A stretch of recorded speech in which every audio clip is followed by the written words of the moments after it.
Hi friends, മീരൂസ് media ടെക്കിൻ്റെ പുതിയൊരു വീഡിയോയിലേക്ക് ഏവർക്കും സ്വാഗതം. ഏപ്രിൽ 14 നാം വിഷു ആഘോഷിക്കുകയാണല്ലോ. വിഷുവുമായി ബന്ധപ്പെട്ട ഏതാനും അറിവിലേക്ക് നിങ്ങളുടെ ഏവരുടെയും ശ്രദ്ധ ക്ഷണിക്കുന്നു. കേരളത്തിലെ കാർഷികോത്സവമാണല്ലോ വിഷു. മലയാള മാസം മേടം 1 വിഷു ആഘോഷിക്കുന്നത്. രാവും പകലും തുല്യമായ ദിവസമാണ് വിഷു. വിഷുവിന് ദിവസങ്ങൾക്ക് മുമ്പ് തന്നെ ആളുകൾ അവരുടെ വീട്ടിൽ പടക്കങ്ങൾ പൊട്ടിക്കാൻ തുടങ്ങാറുണ്ട്.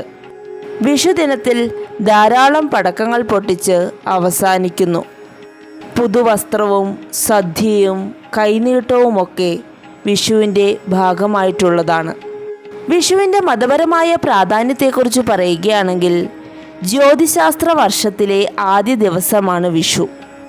വിഷ്ണുവിനെയും അദ്ദേഹത്തിൻ്റെ അവതാരമായ കൃഷ്ണനെയും വിഷുദിനത്തിൽ ആരാധിക്കുന്നു.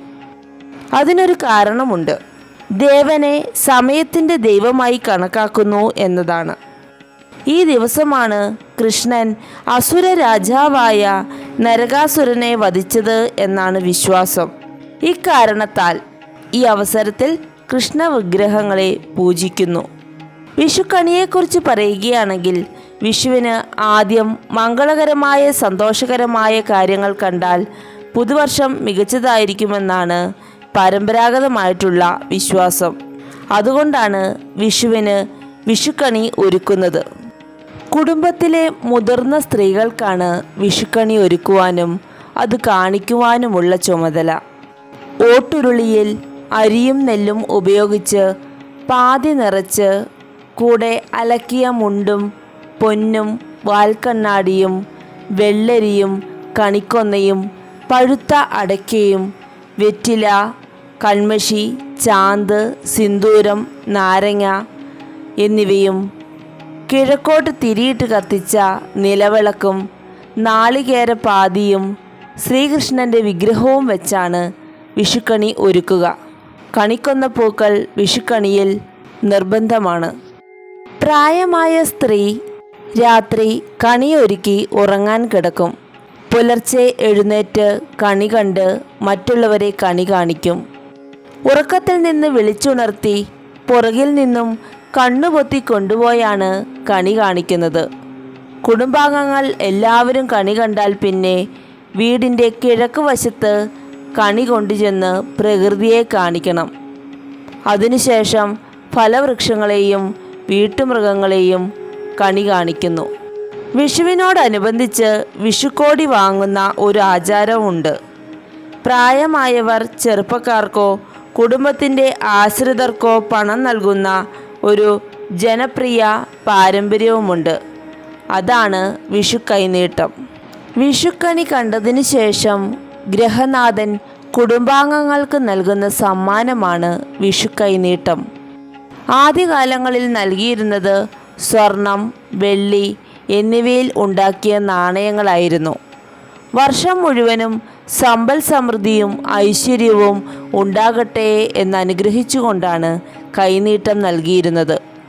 പ്രായമായവർ പ്രായത്തിൽ കുറവുള്ളവർക്കാണ് സാധാരണ കൈനീട്ടം നൽകുന്നത്. എങ്കിലും ചില സ്ഥലങ്ങളിൽ പ്രായം കുറഞ്ഞവർ മുതിർന്നവർക്കും കൈനീട്ടം നൽകാറുണ്ട്. വിഷുവിനോടനുബന്ധിച്ച് അനവധി ആചാരങ്ങൾ കൃഷിയെ സംബന്ധിച്ച് നിലനിൽക്കുന്നുണ്ട്.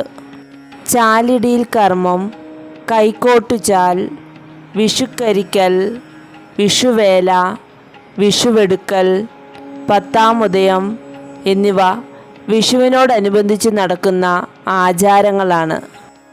ചാലിടിയിൽ എന്താണെന്ന് നമുക്ക് നോക്കാം. വിഷു സദ്യയ്ക്ക് മുൻപായി നടത്തുന്ന ഒരു ആചാരമാണിത്. വിഷു ദിവസം ആദ്യമായി നിലം ഉഴുതുമറിച്ച് വിത്തിടുന്നതിന് ചാലിടിയിൽ എന്ന് പറയുന്നു.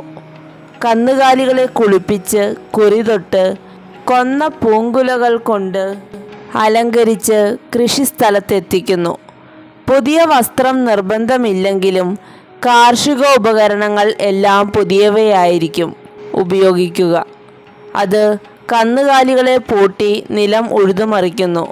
അതിനുശേഷം ചാലുകളിൽ അവൽ, മലർ, ഓട്ടട എന്നിവ നേദിക്കുന്ന ചടങ്ങാണിത്. മറ്റൊരു ചടങ്ങാണ് കൈക്കോട്ടുചാൽ. വിഷു സദ്യയ്ക്ക് ശേഷം നടത്തുന്ന ഒരു ആചാരമാണിത്. പുതിയ കൈക്കോട്ടിനെ കഴുകി കുറി തൊടുവിച്ച് കൊന്നപ്പൂക്കൾ കൊണ്ട് അലങ്കരിക്കുന്നു. അണിയിച്ചൊരുക്കിയ കൈക്കോട്ട് വീടിൻ്റെ കിഴക്ക് പടിഞ്ഞാറ് ഭാഗത്ത് വെച്ച് പൂജിക്കുകയും അതിനുശേഷം കുറച്ചു സ്ഥലത്ത് കൊത്തിക്കിളയ്ക്കുകയും ചെയ്യുന്നു. അങ്ങനെ കൊത്തിക്കിളച്ചതിൽ കുഴിയെടുത്ത് അതിൽ നവധാന്യങ്ങൾ, പച്ചക്കറി വിത്തുകൾ എന്നിവ ഒരുമിച്ചു നടുന്നു. പാടങ്ങളിൽ കൃഷി ഇറക്കിക്കഴിഞ്ഞ കർഷകർ പറമ്പ് കൃഷിയിലും തുടക്കമിടുന്നു എന്ന് വരുത്തുന്നതിനാണ് ഈ ആചാരം നടത്തുന്നത്. വിഷുവുമായി ബന്ധപ്പെട്ട ഏതാനും കാര്യങ്ങൾ നിങ്ങൾക്ക് ഏവർക്കും മനസ്സിലായി എന്ന് പ്രതീക്ഷിക്കുന്നു. നിങ്ങൾ ആദ്യമായിട്ടാണ് ഈ ചാനൽ കാണുന്നതെങ്കിൽ സബ്സ്ക്രൈബ് ചെയ്യുക.